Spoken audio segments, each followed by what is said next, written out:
students, welcome back to my YouTube channel Razvind English. I am Razvind Nirala again in front of you to give you a grammar lesson and a spoken class.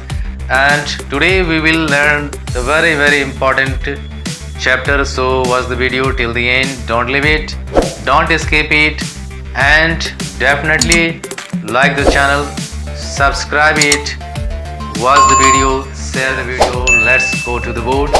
आप देखिए यहाँ पर WH questions है, WH questions और WH words, नौ ऐसे WH words है जो आप इस चार्ट में देख सकते हैं। यहाँ WH वर्ड्स है जैसे who, whom, whose, what, which, where, when, why, how. Used for कहाँ इसका यूज होता है मैंने यहाँ पर लिख दिया है, और मीनिंग क्या है इसका आप देख लीजिए। जैसे हु का यूज होता है फॉर पर्सन्स, व्यक्ति के लिए, और इसका हिंदी माने होता है कौन किसका। To find out subject and object, who का प्रयोग होता है सब्जेक्ट और ऑब्जेक्ट पता लगाने के लिए। जैसे एक तो एग्जांपल ले लेते हैं, राम किल्ड रावण, तो इसमें राम सब्जेक्ट है और रावण ऑब्जेक्ट है। हम कैसे पता लगाएंगे, तो हम कहेंगे हु किल्ड रावण, में आंसर आ जाएगा राम। तो राम क्या हुआ, सब्जेक्ट हुआ। उसके बाद ऑब्जेक्ट पता कैसे लगाएंगे, who was killed, who was killed कौन मारा गया, who was killed by Ram, who was killed by Ram कौन मारा गया राम के द्वारा, तो रावण, यहाँ ऑब्जेक्ट हो गया। इसी तरह से है होम का यूज होता है फॉर पर्सन्स, व्यक्ति के लिए, इसका हिंदी होता है किसको। To find out only object, केवल ऑब्जेक्ट पता लगाने के लिए। जैसे कि होम डिड राम किल्ड, किसको मारा, तो राम ने रावण को मारा, तो यहाँ पर रावण क्या हो गया, object. To find out only object, केवल ऑब्जेक्ट पता लगाने के लिए होम का यूज होता है। फिर उसके बाद हुज हो गया फॉर पोजेशंस, किसका, अधिकार व्यक्त करने के लिए। Whose pen is this, whose house is this, whose book is this, ये अधिकार दर्शाने के लिए होता है। व्हाट फॉर थिंग्स या प्रोफेशन, वस्तु का पता लगाने के लिए और पेशा का पता लगाने के लिए। इसका हिंदी अर्थ होता है किसका। जैसे कि what is this for things, what is this ये क्या है, व्हाट इज दैट वो क्या है। Profession, what is your father, तुम्हारे पिताजी क्या है, तुम्हारे पिताजी क्या करते हैं, प्रोफेशन पता लगाने के लिए। व्हाट आर यू, तुम क्या हो, तुम क्या करते हो। विच फॉर पर्सन्स और things when choice is restricted as selection, which का प्रयोग होता है पर्सन्स और थिंग्स के लिए जब चॉइस, वहाँ पर चुनाव की बात होती है, सिलेक्शन करने के लिए, चुनाव करने के लिए वहाँ सीमा बांध दिया जाता है, तो वहाँ पर विच का प्रयोग होता है। इसका हिंदी अर्थ होता है कौन सा। Which book do you prefer, which class do you read in, यहाँ चॉइस है, रिस्ट्रिक्शन है।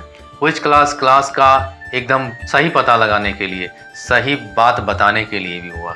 वेयर फॉर प्लेस, कहाँ, इसका हिंदी अर्थ होता है कहाँ। Where have you come from, where are you going, where is your house, where is your pen, where is your book, where is your car, यह place के लिए हुआ। व्हेन फॉर टाइम, कब के लिए। When did you come, when are you going to Patna, when are you going to Mumbai, है ना, तो फॉर टाइम के लिए कब का प्रयोग हुआ, व्हेन का। वाई फॉर रीजन, क्यों, इसका हिंदी अर्थ होता है क्यों। Why have you come over here, तुम यहाँ किस लिए आए हो। वाई आर यू शाउटिंग, क्या रीजन पता लगाने के लिए होता है। हाउ फॉर मेथड, हेल्थ, वे तरीका, और हेल्थ का पता लगाने के लिए और कोई काम करने की विधि का पता लगाने के लिए हाउ का प्रयोग होता है। इसका हिंदी अर्थ होता है कैसे। जैसे इसका एग्जाम्पल हो गया,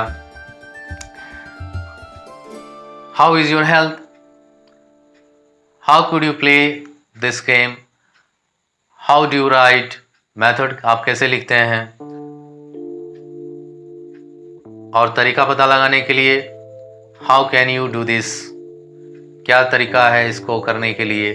तो इस तरह से आप लोगों ने WH वर्ड्स, जो 9 WH वर्ड्स है, इसकी जानकारी ले ली। आप स्क्रीनशॉट ले लीजिए अच्छी तरह से। बहुत अच्छे तरीके से मैंने यहाँ चार्ट को प्रिपेयर किया है, डिज़ाइन किया है, आपको समझ में अच्छी तरह से आ जाएगी।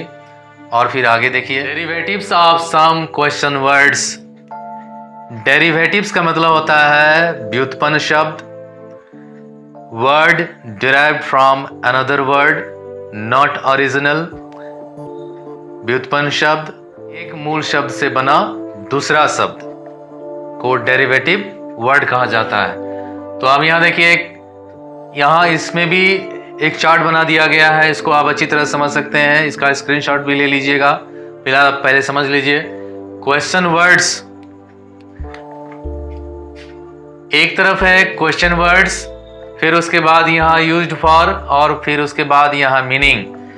क्वेश्चन वर्ड्स जैसे कि ये सभी क्वेश्चन वर्ड्स क्या है, डेरिवेटिव वर्ड्स है जो ओरिजिनल नहीं है, मूल शब्द से यह दूसरा शब्द बना है। जैसे हाउ मेनी, हाउ मेनी इसका यूज होता है फॉर नंबर, नंबर के लिए होता है और इसका अर्थ होता है कितना। हाउ मच फॉर क्वांटिटी, कितना, मात्रा के लिए। How far for distance, extent के लिए, दूरी के लिए, सीमा क्षेत्र के लिए, इसका अर्थ होता है कहां तक। हाउ लॉन्ग फॉर ड्यूरेशन और डिस्टेंस, अवधि के लिए और फिर दूरी के लिए। जितने भी वर्ड्स हैं सबको मैं सेंटेंस में यूज करके भी बताऊंगा। तो आप देखिए क्या है, हाउ लॉन्ग फॉर ड्यूरेशन और डिस्टेंस, या अवधि के लिए और दूरी दर्शाने के लिए, इसका हिंदी हो जाएगा कब तक। How often for frequency, repetition के लिए, बारंबारता के लिए, कितनी बार। हाउ मेनी टाइम्स, ये भी फ्रीक्वेंसी के लिए है, रिपीटेशन के लिए, कितनी बार। At what time for exact time, ठीक समय के लिए, किस समय, इसका अर्थ हो गया।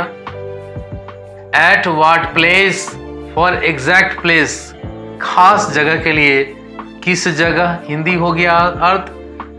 What kind of for variety, किस प्रकार का।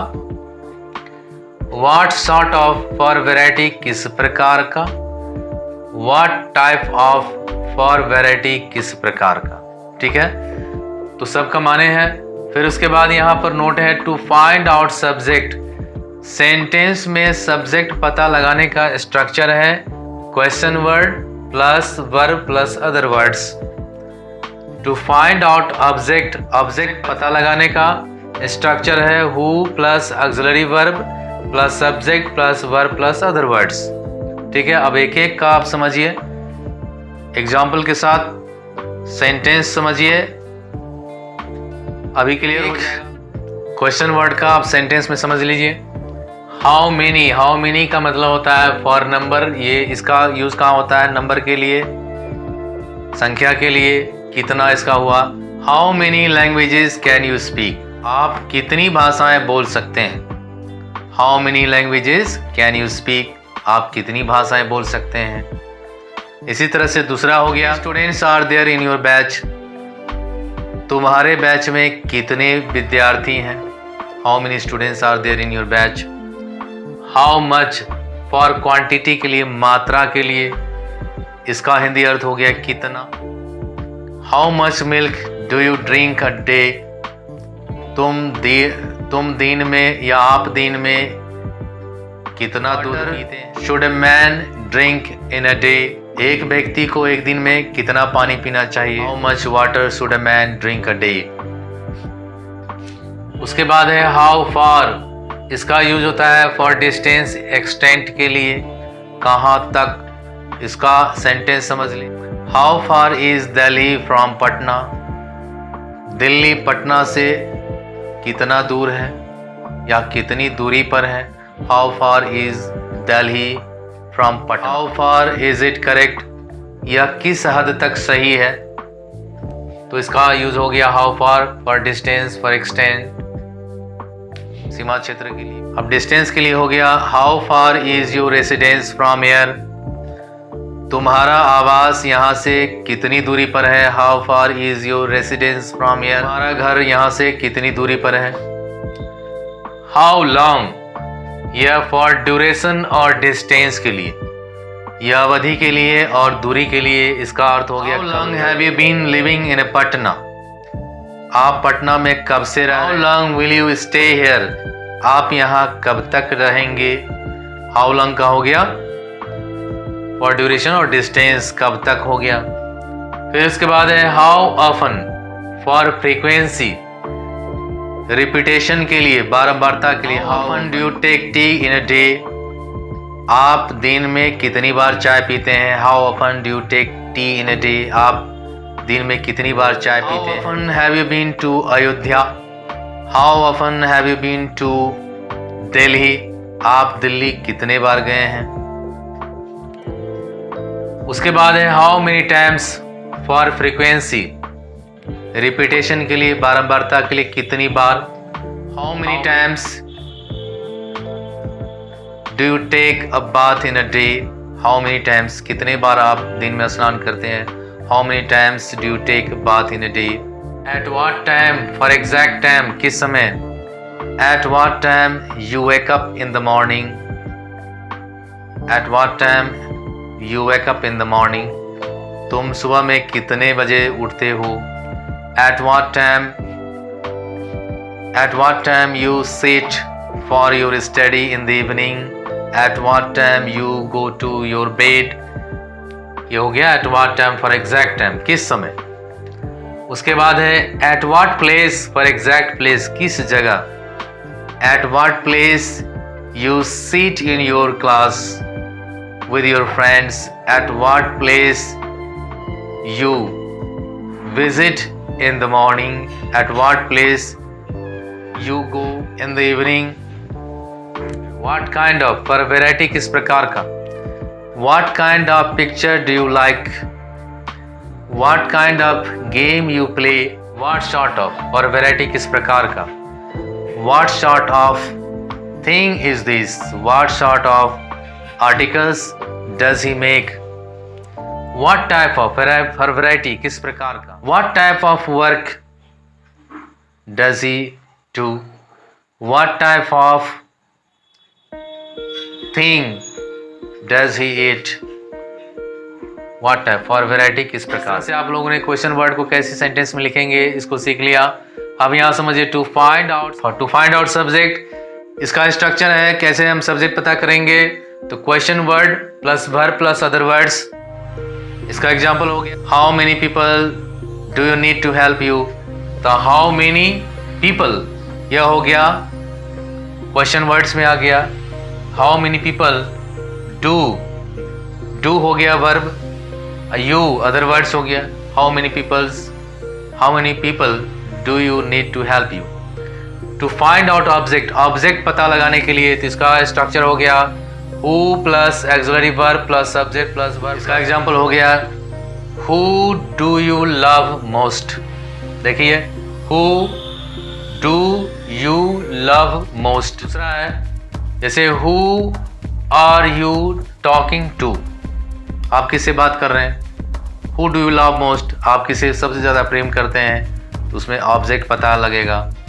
तो इस तरह से आप लोगों ने derivatives of some question words के बारे में समझ लिया है, उसका माने भी समझ लिया है, फिर उसके बाद सेंटेंस में कैसे उसको यूज़ करेंगे वो भी समझ लिया है। इसका भी आप स्क्रीनशॉट ले लीजिए और इसको समझिए, प्रैक्टिस कीजिए। अब मैं इस पर ही अपने नेक्स्ट वीडियो में कन्वर्सेशन पर स्पोकन कराऊंगा, स्पोकन क्लास दूंगा। जब तक ये कंप्लीट नहीं होगा तब तक आप उसको नहीं कर सकते, इसलिए मैंने आज इसका अर्थ बता दिया है। आप इसको अच्छी तरह समझ लीजिए, इसका स्क्रीनशॉट ले लीजिए, ठीक है। तो आज के लिए इतना ही। यदि अब तक आप मेरे YouTube चैनल पर नए हैं तो चैनल को सब्सक्राइब कर लीजिए, लाइक कीजिए, बेल आइकन को दबाइए ताकि हर वीडियो की नोटिफिकेशन आपको पहले मिल जाए। लाइक कीजिए, कमेंट कीजिए और वीडियो लेसन को शेयर कीजिए। आप डिस्क्रिप्शन में दिए गए लिंक से भी इससे पहले बने वीडियो लेसन को आप देख सकते हैं, पढ़ सकते हैं, समझ सकते हैं। तो I hope that you will do the same what I am asking you. So thank you very much. Have a nice day, have a nice dream. Thank you.